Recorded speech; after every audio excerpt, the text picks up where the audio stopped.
We'll go ahead and open your psalm book to number 415, 415. Brother Leonard's going to lead us in that song. And then after that, Mike, would you word our prayer for us, please?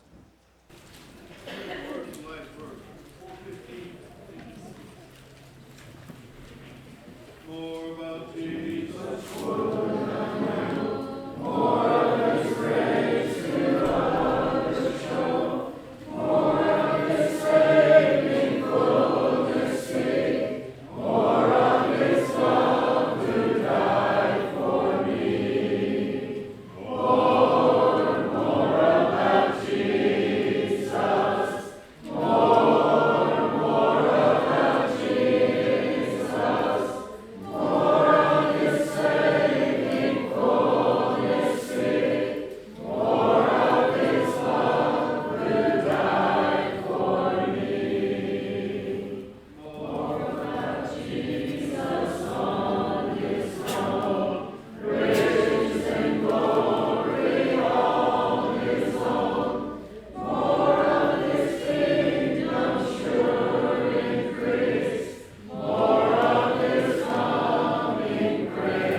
We'll go ahead and open your Bibles now to Proverbs chapter 13. We're going to begin our study at verse 24. Proverbs chapter 13 and verse 24. How practical is the book of Proverbs? How does it affect you and your family? What are you to learn from it that should make a difference in the way you live Monday through Saturday? And let me say Sunday as well. I've had people tell me, say, you just don't know how our family is. So we're all just screaming at one another, and we ride in the car, and then all of a sudden we get out of church and say, good morning.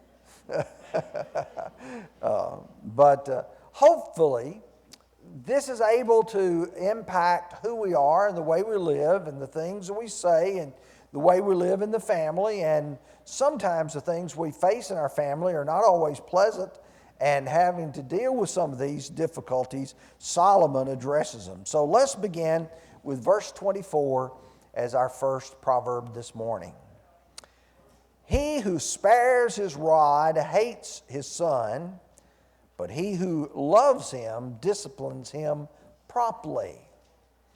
Now, there's some words that are used here that I think are rather interesting. Spares the what? The rod.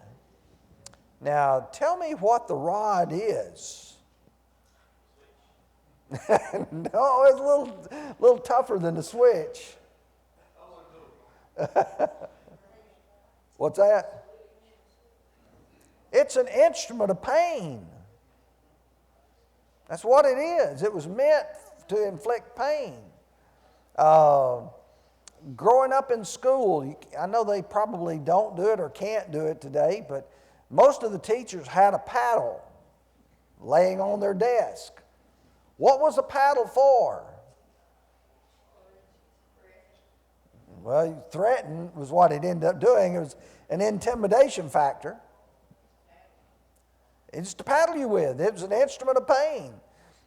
Generally, when we find something painful, do we stop?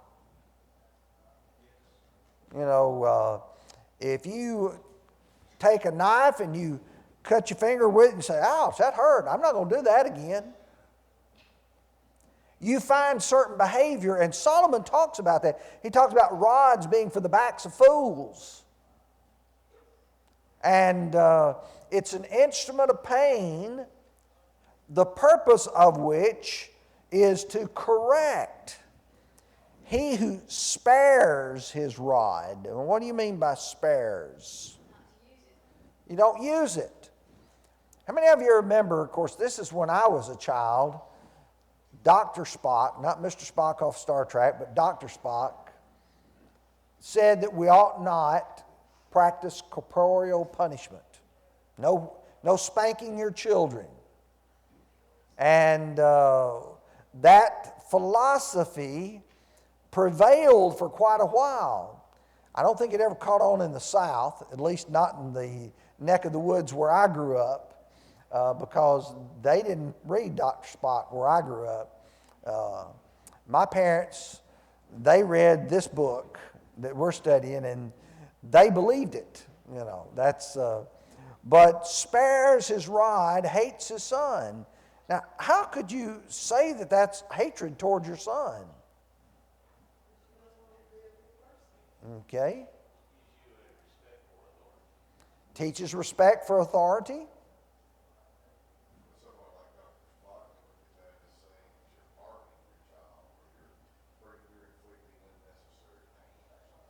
Unnecessary pain? You know, the idea of discipline is whether it is corporeal, physical, or whether it is deprivation. I had an uncle who wouldn't spank us because he was our uncle, but he would make us stand in the corner and hold our arms out. And you say, oh, that's no big punishment. You stand there for 5 minutes holding your arms out and you'll cry like a baby. But it was to inflict pain.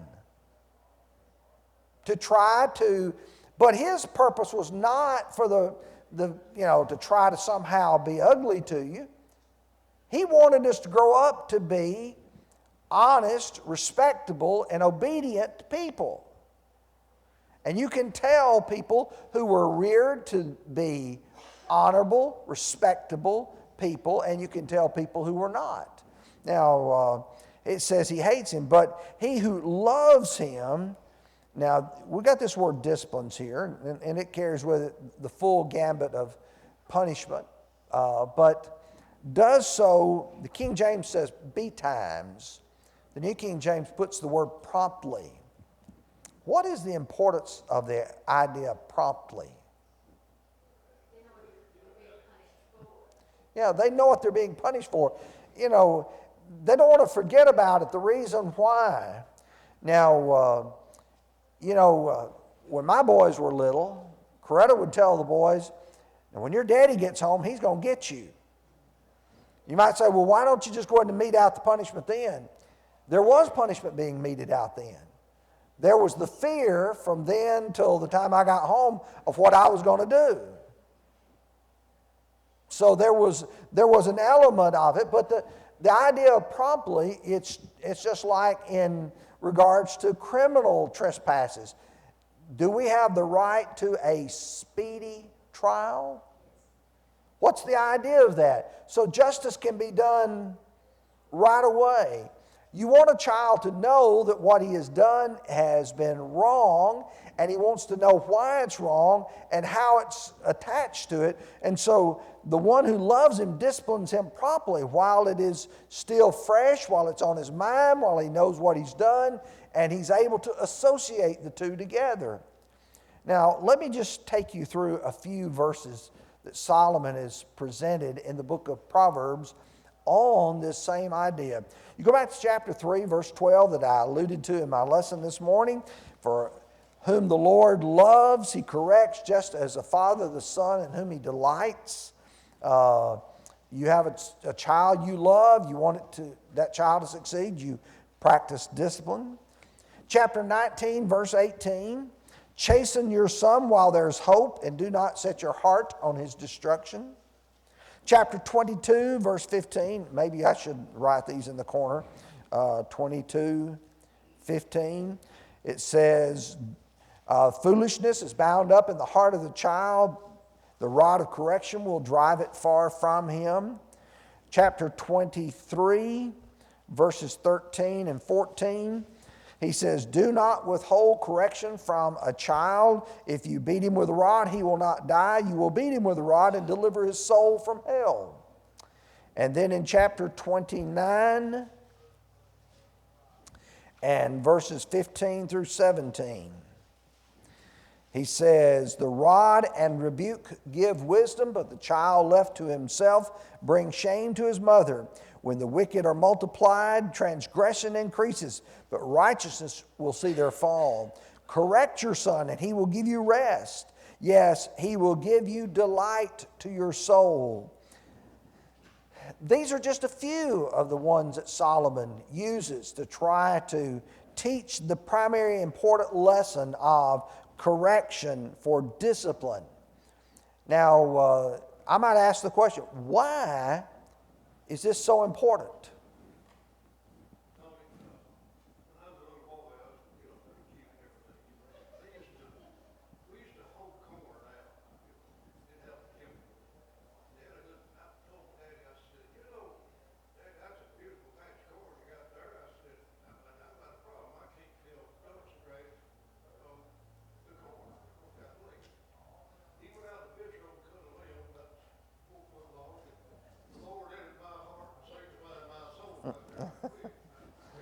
You learned the difference between Johnson grass and corn in a hurry, didn't you?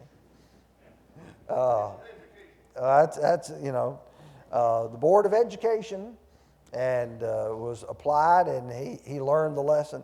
But I think you've got to understand the method and the motivation of what Solomon is talking about here. He's talking about the correction. Now, somebody says, well, do you think child abuse is wrong? Absolutely. There's a child should not be beaten. A child should not be overly disciplined. There's other passages that address that. The fact that you don't go overboard on one side doesn't mean that you go to the other extreme. And so what we have to understand is discipline should be administered by parents when, number one, it's appropriate. Number two, it should be administered in proportion and for the child. In other words, you're a big adult, you don't need to think a major lick on a child may be a lot more severe than it would be on a child. So I think it's important that you put all this in perspective so you don't come away and say, wow, Tony said go out and just beat your kids. No, that's not what Solomon is saying. It's not what I'm trying to teach here in class. What he's saying is you love them, you discipline them. And some of that discipline involves pain. And that pain may come in two different sources. Again, it may come in the sense of corporeal punishment where you actually have a whipping. And like I said, told you last week, my mother got to where she had to jump up to get the switches off the tree in front of the church building. That's where I was the meanest. I guess that's where I'm still the meanest, is in the church building. But she had to discipline me. And hopefully now I don't act out. I still run to the pulpit all the time. But at least it corrected behavior. Oh yeah, she took me out of church. Yeah.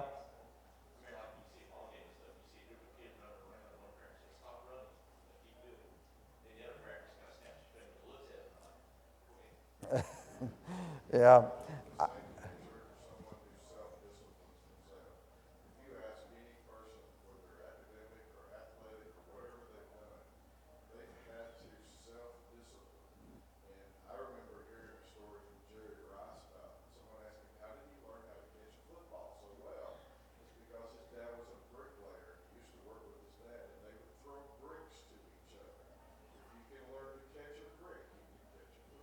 Yep. A lesson learned. I will tell you, you got to have something humorous. Solomon has humor all through this. When you're up trying to preach and teach a lesson, you never know what's going to happen in class. And probably at least twice since I've been preaching, I've had a parent get up to take a child out, and one said, "Pray for me." And just like that, I lost the audience completely. And then the other one says, "Please, no, Mama, I hate spankings. Please, no spankings." I'll behave. But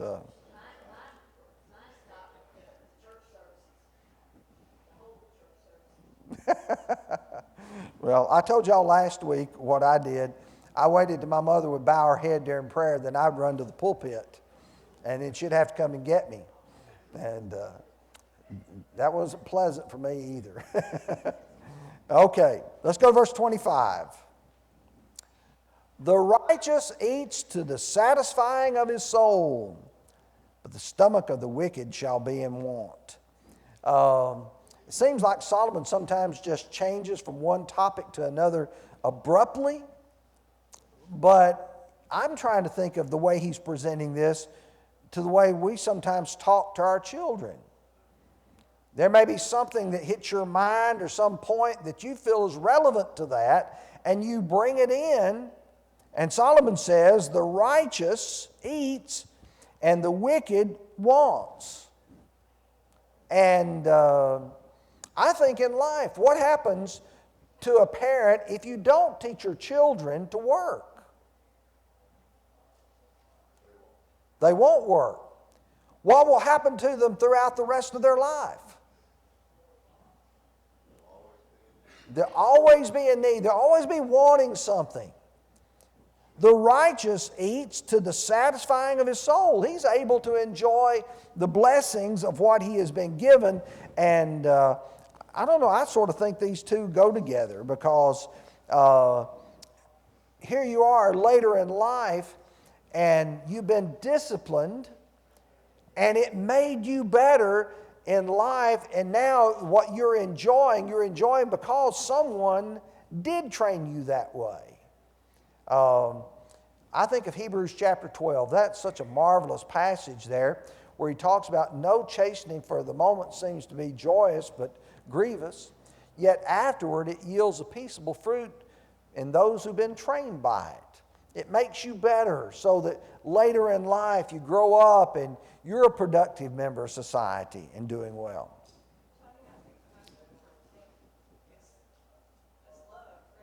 Mm.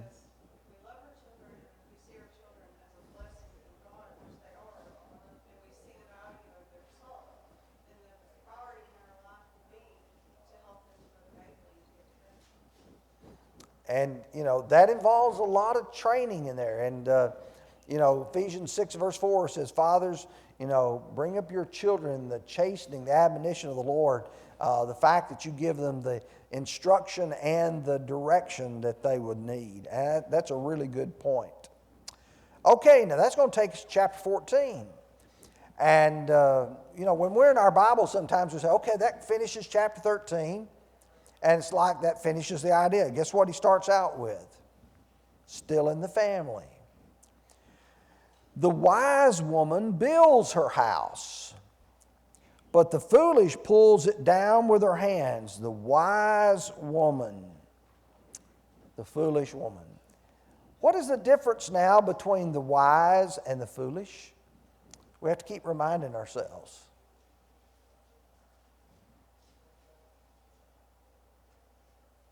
Well, maybe I need to remind again. The wise person considers the future and the consequences.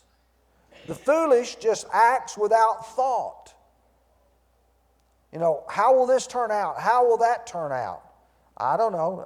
Let's just do it, and maybe it'll work out later. The wise person is the one who thinks about it, carefully considers it. The wise woman builds her house. Now, are we talking about the building that has a living room and a bedroom and a kitchen? What are we talking about? Her family. And she has a major role in the family, does she not? How important is mama in the house? Most of them, she's the one holding everything together. How many of you have ever heard the phrase, the hand that rocks the cradle rules the world? Where did most of us get our initial ideas of right versus wrong, good versus evil? Where did all that come from?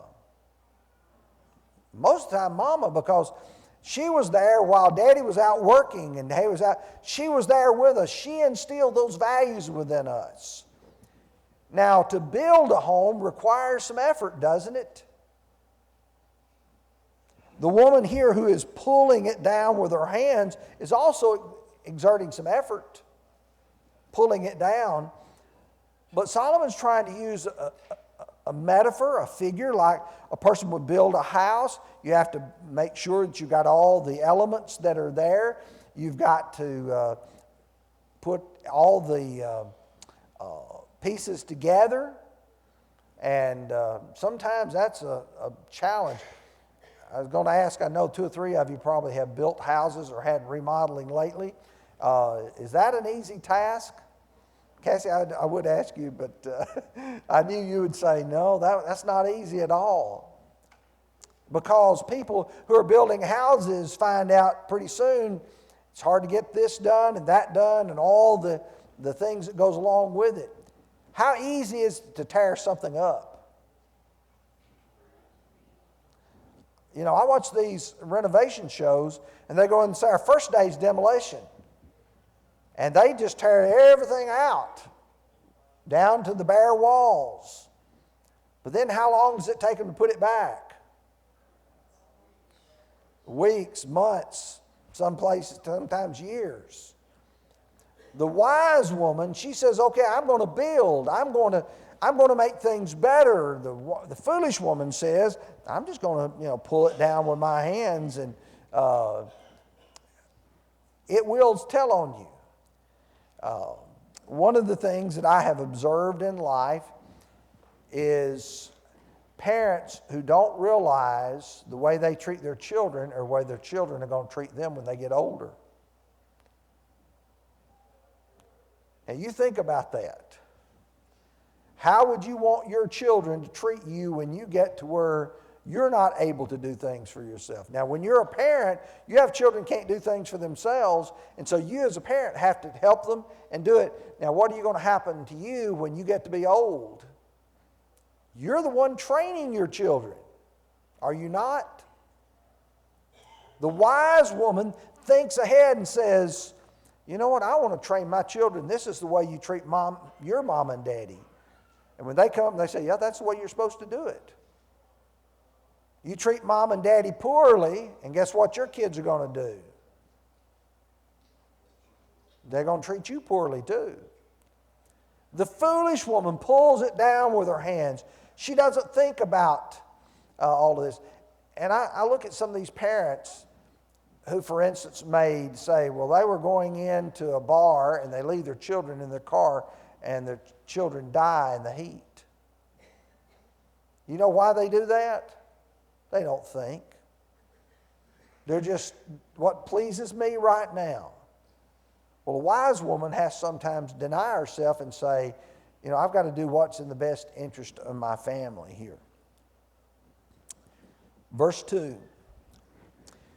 He who walks in his uprightness fears the Lord, but he who is perverse in his ways despises him. Now, this verse is all about the attitude toward the Lord. And there are people today whose attitude toward God and toward religion is it's unneeded and it's unnecessary and it's a hindrance to what I want it to do, what I want to do. But the man who walks in his uprightness fears the Lord. You remember chapter 1 and verse 7? The fear of the Lord is the beginning of knowledge, but fools despise wisdom and instruction. Chapter 9, verse 10, the fear of the Lord is the beginning of wisdom, and the knowledge of the Holy One is understanding.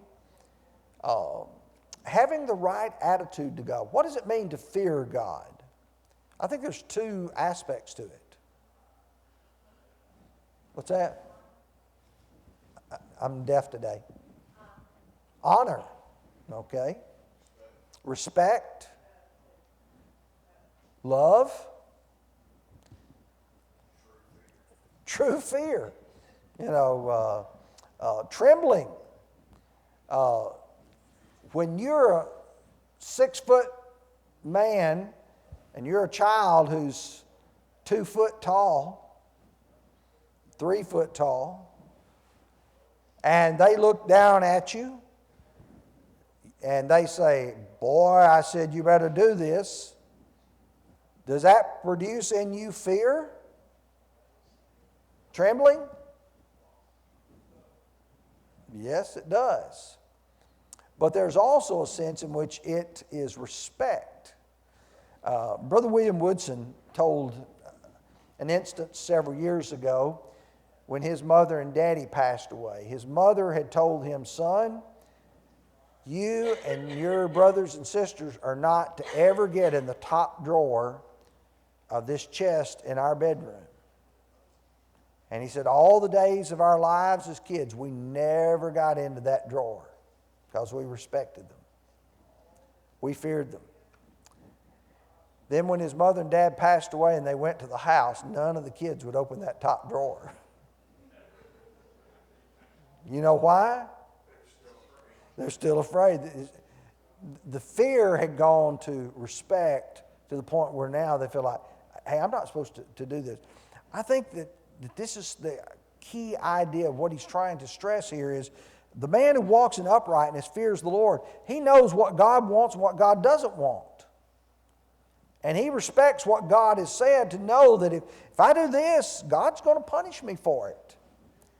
See, this preaching of this sermon this morning was really tough. I told Ray it was like pushing a loaded wheelbarrow up a hill. You're trying to communicate what's right and what's correct, but at the same time, you don't want to come off one direction or the other that's wrong. And so you're trying to be very careful about how you're saying this. But we do have to have a view of God that sees His full nature. I think most of us want to only see one side of God. We don't want to see the side of God that will punish people eternally in hell. We don't want to see the side of God that says that certain people were going to die. Well, let's look at the latter part of verse 2. But he who is perverse in his ways despises him. Now, first of all, what's the word despise mean? Hates? Loathes? Someone has no desire for it at all. Well, he said the man who is perverse, crooked in his ways, does what he wants to do, goes the direction he wants to go, despises God. And there's many other aspects that we could add to that. Let's go to verse 3. In the mouth of a fool is a rod of pride, but the lips of the wise will preserve them. Now, if you notice the key words here, you got the word mouth and you got the word lips. So what's the topic? Speech. Or the tongue.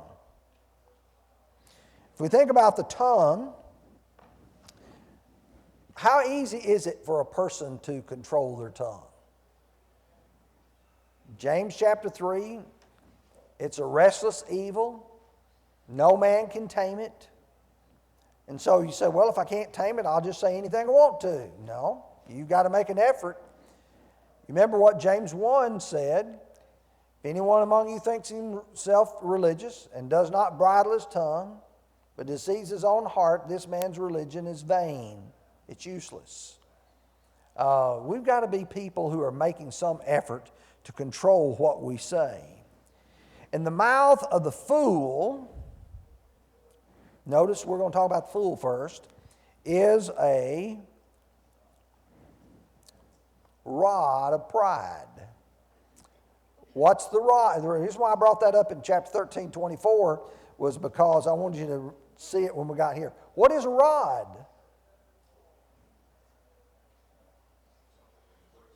It's something that inflicts pain. In the mouth of the fool is a rod of pride. His pride allows him to speak and say things, and he's going to have to suffer for it. And sometimes we need to realize the value of saying nothing. I wish that I could put that in such bold letters that everybody who got on Facebook did not think that they had to say something about every stupid thing that's said. There's some people they feel like that's their goal in life, is to be argumentative and is to say silly stuff and stupid stuff. Well, he said there's a rod of pride, but the lips of the wise will preserve them. It's something that keeps them from having difficulty. Now, there's so many other aspects to that. I'm not going to pursue some of them, but the idea that one's speech can protect them. Let's go to verse 4 now. Where no oxen are, the trough is clean, but much increase comes by the strength of an ox. Now, we've got oxen here. We've got an ox here. Why do you have an ox? What's his purpose? Work. In other words, you got that ox because you want to plow with him. You got that ox because you want him to pull a cart. That's his job. He's a worker. Where there's no oxen, we have no work. The trough is clean. Someone says, well, if you don't have a horse, you don't feed the horse. The trough's clean because you don't have a horse to feed. But you got to understand the purpose of the ox here. The purpose of the ox is to make grain. And to make grain, you got to be able to feed him. Remember, you don't tread out the ox while he's doing what? Treading out the grain. You got to feed him in order for him to work.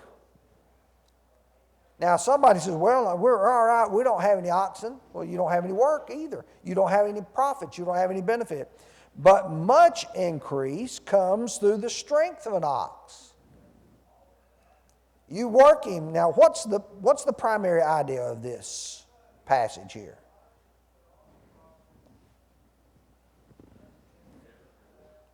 Effort brings reward. And sometimes you have to feed the animal that's going to feed you. You've got to see the potential in all of this. It's a lot about potential. Some people might say, well, you know what? Being married is just too difficult. Has a lot of effort in it. So I just think I won't get married. If you don't get married, you don't get the benefits of marriage. You don't get the joy, you don't get the happiness, you don't get the companionship, you don't get what's the good part of marriage. Someone says, but it's a lot of work. Yes, it is. But so is keeping an oxen a lot of work. You got to put the feed in the trough. But when you do, much increase comes from it. You benefit from it. I think the idea is the word work and the word potential. How much potential is there that we're leaving undone because we don't want to put out the initial effort to be able to have an oxen or to be able to enjoy that? Let's go to verse 5. A faithful witness does not lie, but a false witness will utter lies. Now, there's the key word again. And how does God feel about lying?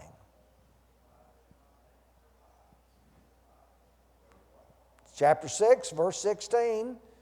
6 things the Lord hates, yes, 7 are abomination to him. The first is a lying tongue.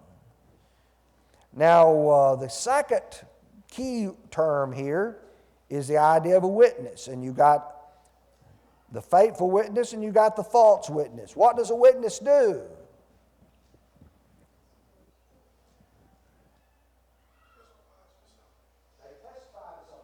Tell you what they've seen or what they've heard. Now, how would you want a witness that you put on the stand for yourself, that you ask the question, all right, Mr. Lawrence, what did you hear? Well, I decided I want to embellish it a little bit. I want to add something to it. And then someone comes along later and says, well, that couldn't be true because of this, that. What does that do to your original if you embellish it? It makes what the rest of you say unbelievable. And so then you end up becoming a bad witness because you didn't tell the truth, the whole truth, and nothing but the truth. You tried to add something to it, or you tried to take something away from it, from your own idea. A true witness, a faithful witness, does not lie. Someone asks you the truth, and you tell them that's what it says. Now, let me ask you a question. What if somebody asks you what the Bible teaches on XYZ? XYZ is anything that you want to talk about. Should you tell them exactly what the Bible says, or should you try to soften it? You remember what Isaiah, they told him, don't prophesy unto us right things, prophesy to us smooth things. Prophesy to us deceits. Should we tell people what they want to hear or what they need to hear? You tell them what the Bible says. In fact, my belief is the best thing to do is take them to the passage and read the passage to them. That's for 2 good reasons. Number 1, you're not going to mistake what's said. Number 2, you understand the authority of where it came from. It's not from you, it's from God. A false witness utters lies. Now, I'll point out to you, Proverbs 30, verse 6, changing makes one a liar just as much as not telling the truth at all. And then the damage it hurts. Chapter 25, verse 18. And truth is used 11 times in Proverbs, and false is found 8 times. Okay, let's go to verse 6. I'm going to run out of time here if I'm not careful from what I plan to do. A scoffer seeks wisdom and does not find it, but knowledge is easy to him who understands. That's a real interesting proverb there. A scoffer seeks wisdom and does not find it. Now, first of all, what is a scoffer?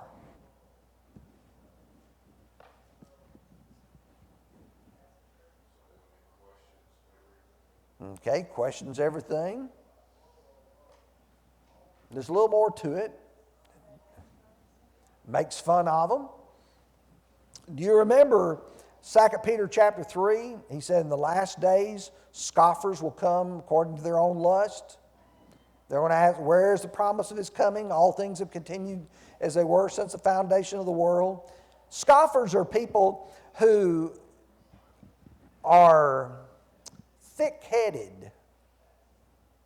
They don't want to listen to what someone else has to say. And in fact, they will often mock and belittle what they do not know. Because if you go back to 2 Peter 3, he says, for this they willingly forget. There are people who are scoffers who are unwilling to listen because they believe they're already intelligent enough. Now, I want wisdom, but I can't find it. Have you ever seen people who wanted to be wealthy, but they couldn't be wealthy? You know why? I've just been talking about it a couple verses before there. They don't want to work for it. They don't want to put out the effort for it. In fact, they mock the idea of it. Oh, you mean I got to work? No, I want one of those jobs where they just give you money. You know, when you're a teenager, that's the job that everybody wants. I want that job down there where they're going to pay me to play video games. I want that job down there where they want me to watch movies and tell them which ones were the good ones or the bad ones. I want the one who they want me to listen to music every day so I can be able to. That doesn't exist. The scoffer seeks wisdom but does not find it. But knowledge is easy to him who understands. Sometimes people don't want to do their research. They don't want to read the original sources. Again, I'm going to go back to Facebook. Everybody there is an expert because they stayed at a Holiday Inn Express last night. Everybody knows everything. They don't want to listen to an expert. And the reason why is because somebody somewhere said it. Okay, that makes it true. But a person who understands, here's what you've got to do to know. Now let me ask you a question. What's the best way for you to know the Bible? Oh, no, I thought you're supposed to just let whatever the preacher says, that's right. Whatever the Bible class teacher says, that's right. That's all you got to do. Someone says, I can't really understand the Bible real well. Well, are you reading it? Are you taking some time to reflect on what it says? Do you pull you out a concordance every once in a while and say, okay, now if it says that here, what about over here? Are we digging deep? Now, I find a lot of people today who mock and belittle the church. And they even mock and belittle the Bible. And when I read that, I am just like, you're the people Solomon was talking about.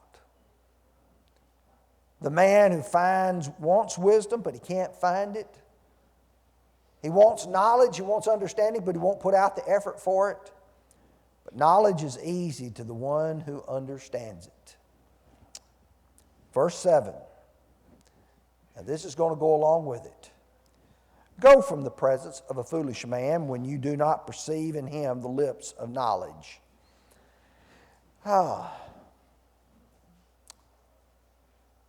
When you find a man who does not know, you do not find or perceive the lips of knowledge in him, what should you do?